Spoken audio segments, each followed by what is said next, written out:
Nice ವಿರುದ್ಧ ಮತ್ತೆ ಕೇಂದ್ರ ಸಚಿವ ಕುಮಾರಸ್ವಾಮಿ ಸಮರ ಸಾರಿದ್ದಾರೆ. ಜನರಿಗೆ ಕೈ ಮುಗಿದು ಟೋಲ್ ಕಟ್ಟಬೇಡಿ ಅಂತ ಕುಮಾರಸ್ವಾಮಿಯವರು ಈಗಾಗಲೇ ರೈತರಿಗೆ ಮತ್ತೆ ಟೋಲ್ಗೆ ಓಡಾಡುವಂಥವ್ರಿಗೆ ಮತ್ತೆ ಮನವರಿಕೆ ಮಾಡಿದ್ದಾರೆ.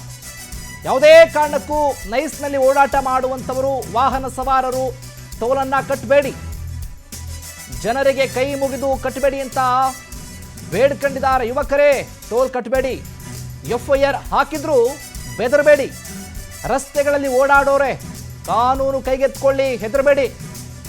ರಾಜ್ಯ ಕಾಂಗ್ರೆಸ್ ಸರ್ಕಾರ ನೈಸ್ ಸಂಸ್ಥೆಯ ಜೊತೆ ಶಾಮೀಲಾಗಿದೆ. ಜನ ದೊಡ್ಡವರು, ಸರ್ಕಾರ ನೈಸ್ ಸಂಸ್ಥೆ ದೊಡ್ಡದೋ ನೋಡೋಣ. ಕಾನೂನು ಬಾಹಿರವಾಗಿ ನೈಸ್ನಿಂದ ಹಗಲು ದರೋಡೆ ಆಗ್ತಾ ಇದೆ. ನೈಸ್ ಸಂಸ್ಥೆ ಮತ್ತು ಸರ್ಕಾರದ ವಿರುದ್ಧ ನಿಮ್ಮ ನಡೆ ಇರಲಿ. ಇವರು ಬೇಕಾದ ಹಾಗೆ ದರ ಏರಿಕೆ ಹೇಗೆ ಮಾಡ್ತಾರೆ? ಕೋರ್ಟ್ ಹೇಳಿದ ಮೇಲೆ ಮೌನ ಯಾಕೆ ಅಂತ ಕುಮಾರಸ್ವಾಮಿ ಪ್ರಶ್ನೆ ಹಾಕಿದ್ದಾರೆ. ರಾಜ್ಯ ಸರ್ಕಾರಕ್ಕೂ ನೈಸ್ ಸಂಸ್ಥೆಗೂ ಏನು ಸಂಬಂಧ? DK ಶಿವಕುಮಾರ್ CM ಆಗಿ ಕೆಲಸ ಮಾಡ್ತಾರೋ, ನೈಸ್ ಪರ ಮಾಡ್ತಾರೋ ಕೆಲಸವನ್ನ? ಸುಪ್ರೀಂ ಕೋರ್ಟ್ ಆದೇಶ ಇದೆ, ಸರ್ಕಾರ ಟೋಲ್ ನಿಲ್ಲಿಸಬೇಕಾಗಿತ್ತು. ನೈಸ್ ವಿರುದ್ಧ ಮತ್ತೆ ಕೇಂದ್ರ ಸಚಿವ ಕುಮಾರಸ್ವಾಮಿ ಸಮರ ಸಾರಿದ್ದಾರೆ. ಯಾವುದೇ ಕಾರಣಕ್ಕೂ ಟೋಲನ್ನು ಕಟ್ಟಬೇಡಿ ನೀವು, ಅದೇನಾದರೂ ಆಗೋಲಿ ನೋಡೋಣ. ಜನಸಾಮಾನ್ಯರು ದೊಡ್ಡವರ, ಸರ್ಕಾರ ದೊಡ್ಡದಾ ನೋಡೋಣ. ₹1 ಕೂಡ ಟೋಲ್ ಕಟ್ಟಬೇಡಿ ನೀವು. ಟೋಲ್ನಲ್ಲಿ ಓಡಾಡುವಂಥ ಎಲ್ಲ ಸವಾರರಿಗೂ ಕೂಡ ಮತ್ತೆ ಕೈ ಮುಗಿದು ಮನವಿಯನ್ನು ಮಾಡ್ಕೊಳ್ತೀನಿ ಅಂತ ಹೇಳಿದ್ದಾರೆ.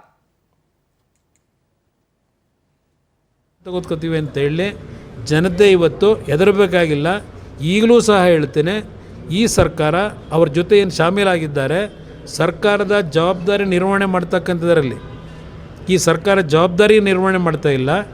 ಆ ಹಿನ್ನೆಲೆಯಲ್ಲಿ ನಾಡಿನ ಜನತೆ ಆ ರಸ್ತೆಯಲ್ಲಿ ಓಡಾಡ್ತಕ್ಕಂಥವ್ರು, ಆ ಬಡವರು 2 ಹೊತ್ತು ಊಟಕ್ಕೆ ಕಷ್ಟಪಟ್ಟು ಸಂಪಾದನೆ ಮಾಡೋರನ್ನ ಖಾಲಿ ಮಾಡಿಸ್ತೀರಿ. ಇದರ ವಿರುದ್ಧವೇ ನಾನು ನಾಡಿನ ಜನತೆಗೆ, ಆ ರಸ್ತೆಯಲ್ಲಿ ಹೋಗ್ತಾ ಇರ್ತಕ್ಕಂಥ ನಮ್ಮ ಯುವಕರಿಗೆ ಪ್ರತಿಯೊಬ್ಬರಿಗೂ ಹೇಳ್ತಾ ಇರ್ತಕ್ಕಂಥದ್ದು, ಯಾವುದೇ ಕಾರಣಕ್ಕೂ ಈ ಸರ್ಕಾರ ಅಗಲದರೋಡೆ ಮಾಡಲಿಕ್ಕೆ ರಕ್ಷಣೆಯನ್ನು ಕೊಡ್ತಾ ಇದೆ. ಇದರ ವಿರುದ್ಧ ಧ್ವನಿ ಎತ್ತಬೇಕು ಅಂತಕ್ಕಂಥದ್ದನ್ನು ನಾಡಿನ ಜನತೆಗೆ ಹೇಳ್ತಾ ಇದ್ದೇನೆ. ಕಾನೂನು ಕ್ರಮ ತಗೋತ್ಕೋತೀವಿ ಅಂತ ಹೇಳಿ ಜನತೆ ಇವತ್ತು ಹೆದರಬೇಕಾಗಿಲ್ಲ.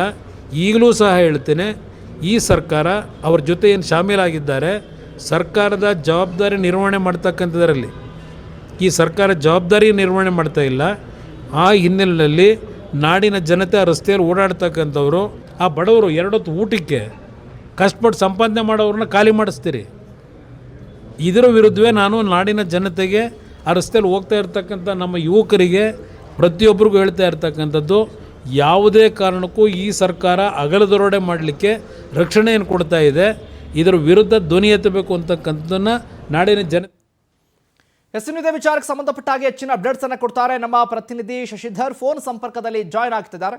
ಶಶಿಧರ್, ನೋಡ್ತಾ ಇದ್ದೀವಿ, ನೈಸ್ ವಿಚಾರಕ್ಕೆ ಸಂಬಂಧಪಟ್ಟ ಹಾಗೆ ಕೇಂದ್ರ ಸಚಿವ ಕುಮಾರಸ್ವಾಮಿ ಅವರು ಮತ್ತೆ ಯಾವುದೇ ಕಾರಣಕ್ಕೂ ನೈಸಲ್ಲಿ ಟೋಲ್ ಕಟ್ಟಬೇಡಿ ಅಂತ ಸಮರ ಸಾರಿದ್ದಾರೆ. ಈ ವಿಚಾರವಾಗಿ ಮತ್ತಷ್ಟು ಅಪ್ಡೇಟ್ಸ್ ಕೊಡೋದಾದ್ರೆ,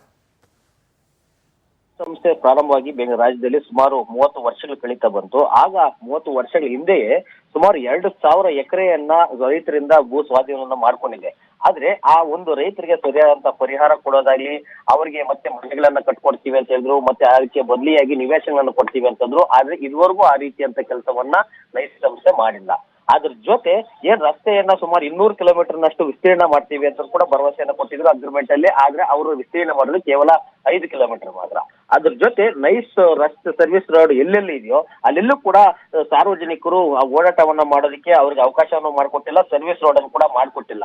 ಇವೆಲ್ಲ ಲೋಪಗಳನ್ನ ನೋಡಿದಾಗ ಹೈಕೋರ್ಟ್ ಕೂಡ ಚಾಟಿಯನ್ನ ಬೀಸಿತ್ತು, ಸುಪ್ರೀಂ ಕೋರ್ಟ್ ಕೂಡ ಹೇಳಿತ್ತು, ಮೂಲಭೂತ ಸೌಕರ್ಯಗಳನ್ನ ಒದಗಿಸಬೇಕು. ಅಗ್ರಿಮೆಂಟ್ ನಲ್ಲಿ ಏನಾಗಿತ್ತು ಅವೆಲ್ಲವರು ಕೂಡ ಪೂರೈಸುವವರೆಗೂ ಕೂಡ ಇವ್ರಿಗೆ ಯಾವುದೇ ರೀತಿಯಂತ ಅಧಿಕಾರ ಇಲ್ಲ. ಸಾರ್ವಜನಿಕರ ಹಣವನ್ನ, ತೆರಿಗೆಯನ್ನ ಪೋಲ್ ಮಾಡ್ತಿದ್ದೇವೆ ಅಂತ ಹೇಳ್ಬಿಟ್ಟು ಏನು ಲೋಕೋಪಯೋಗಿ ಇಲಾಖೆಯನ್ನು ಕೂಡ ಈಗಾಗಲೇ ಸ್ಪಷ್ಟೀಕರಣವನ್ನು ಕೂಡ ಕೊಟ್ಟಿದೆ. ನ್ಯಾಯಾಲಯ ಪ್ರಶ್ನೆ ಕೇಳಿದಾಗ ಉತ್ತರವನ್ನು ಕೂಡ ಕೊಟ್ಟಿದೆ. ಹೌದು, ಸರ್ಕಾರದಿಂದ ಕೆಲವೊಂದಷ್ಟು ಲೋಪಗಳಾಗಿದೆ. ಯಾಕೆ 2,000 ಎಕರೆ ಭೂಮಿಯನ್ನ ಅವ್ರಿಗೆ ಕೊಟ್ಟಿದ್ವಿ, ಟೋಲ್ ಕಟ್ಟುವಂತ ಅವಕಾಶತೆ ಇಲ್ಲ ಅಂತ ಹೇಳ್ಬಿಟ್ಟು ನ್ಯಾಯಾಲಯ ಆದೇಶ ಆಗಿದೆ ಅನ್ನೋ ಆದೇಶ ಪ್ರತಿ ಕೂಡ ಸಾಕಷ್ಟು ಮಟ್ಟದಲ್ಲಿ ಸರ್ಕ್ಯುಲೇಷನ್ ಆಗ್ತಿದೆ.